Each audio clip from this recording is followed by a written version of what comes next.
Salut, on va voir dans cette vidéo comment fonctionne un fonds d'investissement et plus précisément comment les gérants gagnent eux-mêmes de l'argent. 2 pour 2% de management fees. On résume parfois le modèle économique des fonds avec ces trois chiffres, 2, 8, 20.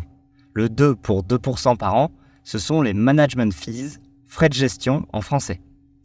C'est l'équipe de gestion du fonds, qu'on appelle les General Partners, GP, qui prélève chaque année 2% du total de l'argent qu'ils ont levé dans le fonds. Par exemple, si les partners, les GP, ont levé 100 millions pour leur fonds, ils vont chaque année prélever 2 millions de management fees, ce qui va leur permettre de payer leur salaire, les bureaux et les équipes d'analystes, d'assistants, de communication, etc. 8 pour 8% de hurdle.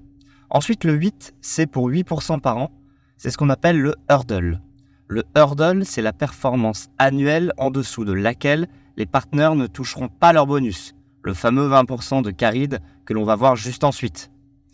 Par exemple, si les partners réalisent une performance de 5% par an en moyenne sur les 10 ans d'existence du fonds, eh bien, ils ne toucheront rien d'autre que leur management fees de 2% par an que l'on a vu juste avant.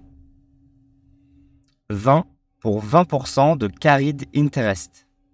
Par contre, s'ils sont plus performants que ce hurdle, donc s'ils font 10, 20 ou 30% de TRI annuel, là, ils auront le droit de toucher leur carried interest.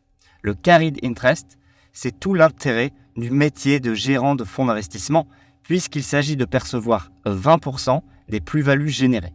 Autrement dit, les partenaires qui génèrent de belles plus-values pour leurs investisseurs peuvent gagner beaucoup d'argent.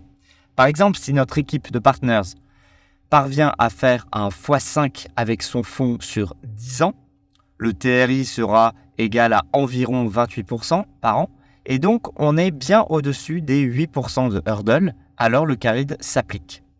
Les partenaires toucheront donc 20% des plus-values au-dessus de 8% par an, donc 20% de 100 millions, soit environ 4 millions par an, ou plutôt 40 millions en tout à la fin de la vie du fonds. Merci pour ton attention, n'oublie pas de t'abonner à cette chaîne et de rejoindre notre club d'investisseurs avec le lien en commentaire.